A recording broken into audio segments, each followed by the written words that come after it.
Hi, Shannon here. I'm really wound up, and I just had this urge to talk to nobody, I guess. Um, I was thinking, I was driving home. My daughter's birthday is coming up, and I went to get cupcakes to take to school. Um, and I realized that, like, I didn't give my son his albuterol this morning, which he doesn't normally take it, but he's been wheezy, and I was like, I should give it to him because he's been wheezy. And so I'm driving home, and I realized the last couple of days I've been wound up. So my daughter had she's going through a messy divorce, and I know I don't look like I should have a daughter that could be divorced, but I do. And so they had a custody hearing, and it brought up all these feelings that I had. Sorry, it's my puppy. Because I went through a custody hearing with her, right, when she was just a few years old, and I had my very first panic attack. And it was so mammoth, just a massive panic attack that I felt like I was definitely dying. I couldn't breathe. My cousin was sitting next to me, and I just sat there through it, and I couldn't do anything, which is why I felt so powerless, right? I felt powerless because I couldn't do anything, that my child's fate was up to this stranger, right? And my ex, I'm from rural America, and in rural America, I have this realization that to be a good dad, you have to acknowledge you have kids. And I think to a lesser extent that's true in the greater society, but it was really, really true there. And so to be a bad mom, all you have to do is like take a nap or something. like the standards are completely reversed for men and women when it comes to parenting. And so for my whole life living there, he was always, oh, what a good dad he is. And I'd have people say that to me. I'm like, okay. But I realized last year that he took all of our money and disappeared for a few years when she was about 3. He's not a good dad. Like, he's just not. He's objectively not a good dad. And but my whole life, I listened to people tell me what a good dad he was, right? Hive mind. they all think alike. There's my other puppy coming through. And so that panic attack during that custody hearing was so bad that every panic attack after that for the next 20 years, I didn't think they were panic attacks, and I would call them like white knuckle driving. Like I drive in the snow and the blizzards because that's where I lived. And so a couple years ago, I realized I was having panic attacks at the most ridiculous times because the least little thing, your nervous system, your arousal system, right? Like you can be in very high arousal, where you become very hypervigilant. You're watching the doors. You're reading body language and things like that. And I was in such a high state that like even the smallest things, getting the mail, taking the garbage out, like my brain couldn't handle it. So anyway, so fast forward to today. So when her custody hearing happened, like the days preceding it, I became kind of a basket case. And in that moment, I realized that it's because I'm basically reliving the panic attack that I had when she had her hearing, and then when she went to her dad's house and he lived in unsafe housing. He told me that like the rats had eaten the wiring in her room. That's why there was no lights in her room, and he was living like in a junkyard. And I'm legally required to send her there. And so she would tell me a few years later, she's like, oh yeah, I would wake up in the middle of the night and I'd be alone. There'd be no adults in the house, nobody else at all in the house. So I would sit on the couch and have like a 48-hour panic attack because I was so petrified of what would happen to her. So fast forward, she has a custody hearing, and I go through all of that. And so the days before it, I just was a basket case. And the only thing I could do to bring it down was to drink wine. Like I would try yoga, meditation, light my candles. I'd have my fireplace. I put my hat on my head because that makes me feel safe. I have a stuffy I can hold. I have all kinds of things I try to do, tea or coffee or whatever, and nothing walks, nothing would work. And so it was awful. And so my other daughter, she's little, she'll be turning 9 very soon, and I went to get her cupcakes, and I'm coming home, and I can drive past my kids' school on the way to my house. I don't have to, but I can, and I often do. I just like to drive by. I don't know, it makes me feel good to drive by there. And so, but sometimes, not always, but every once in a while, there are people outside of a OBGYN's office. it's a woman who provides, I don't know if it's a woman, I actually don't know that.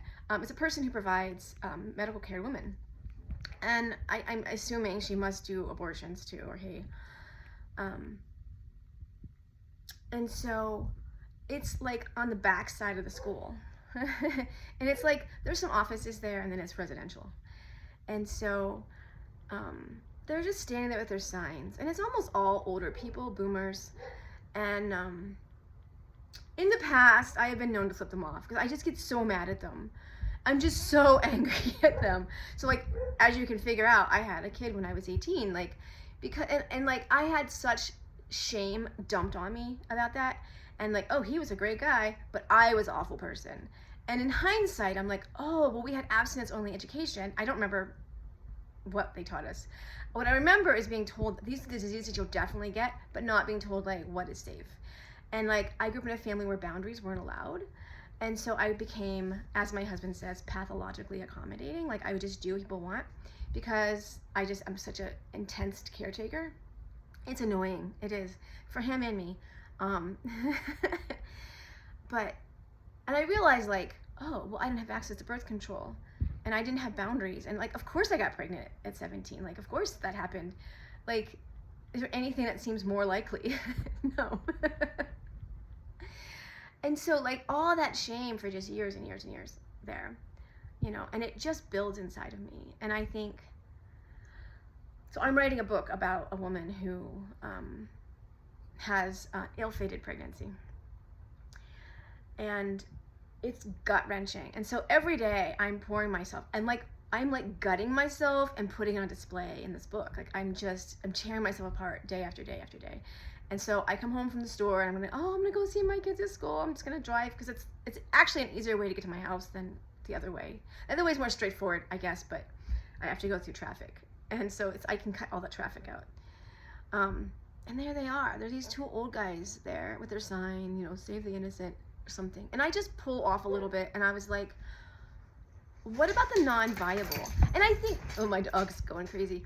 And I think like, what I should do is get out of my car and go up to them and have a conversation and be like, let's look this up. You know, let's look up and see how most abortions happen very early in the pregnancy, and women don't know they're pregnant. You know, the first 2 weeks they count back to your last period, but you're not actually pregnant. You know, like there's all these things that people just don't understand. But I don't do that. I just pull over. I'm like, what about the non-viable pregnancies? And I realize as I'm saying those words, these guys don't know what non-viable means. They have no clue. They have absolutely no freaking clue. And so, and he's like, well, babies deserve a life. I'm like, well, what if they can't live? Should the mom just die because she can't have an abortion? Like, what if it's life, you know, like what happens then? And like, what about her other kids? What about the kids she could have? Like, what about all these other things? Why are you making her carry a non-viable baby to term?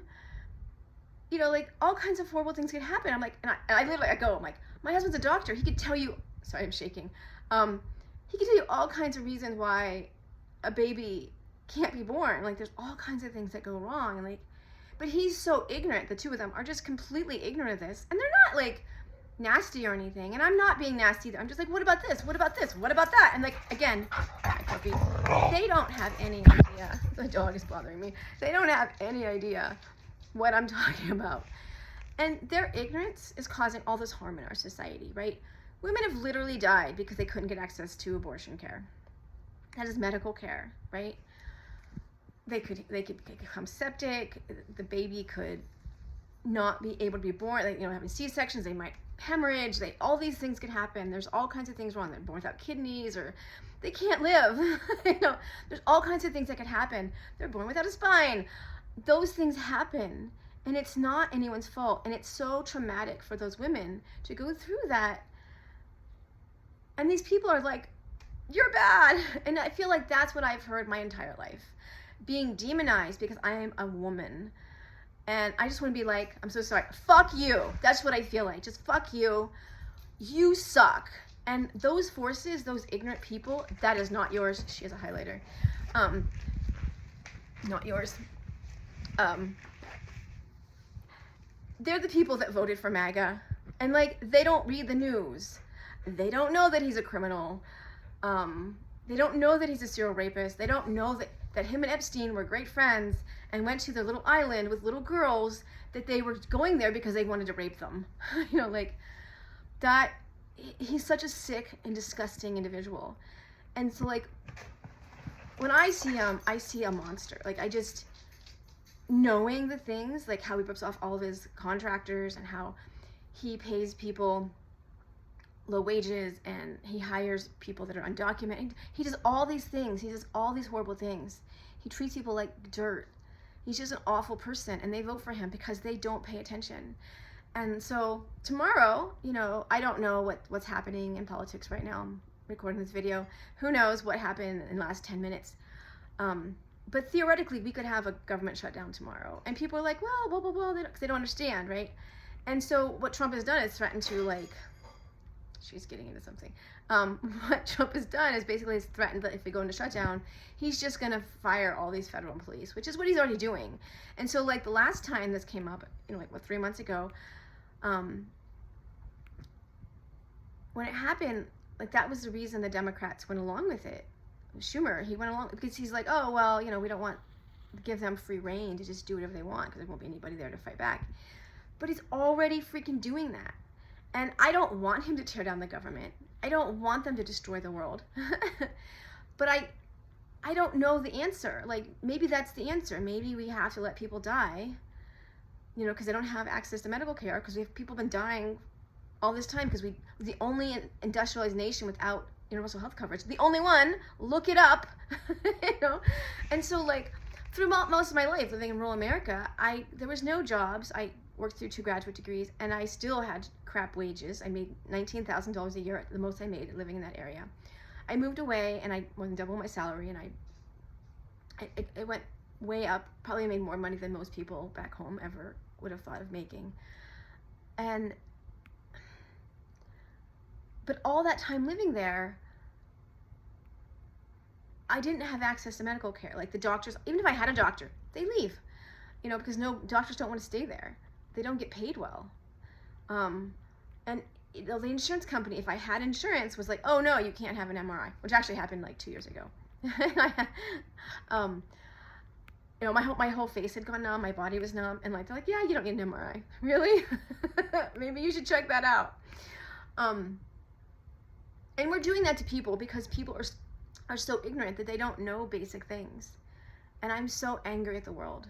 And I realized, like I was the days preceding that hearing last month, I'm having the same reaction to the potential government shutdown. Like, I don't know what will happen, and it's the way I felt the whole time since Trump was elected. I get this tremendous sense of foreboding, and, you know, before the 2020 election,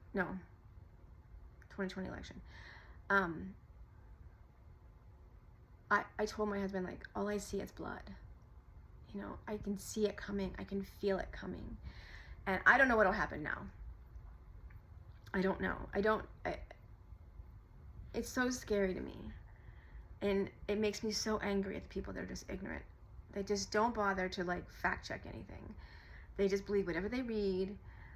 And that's what I teach. I teach information literacy. So, like, it really hits me hard that, like, for 15 years, I tried to teach my relatives how to fact check, how to do basic information literacy, basic critical thinking skills. And, like, they were just so resistant. They were absolutely resistant to knowing anything. And it's sad to say, but, like, I made a hard boundary 10 years ago. I left there, and I don't regret it at all. There's, like, I wish I could see my grandmother, you know?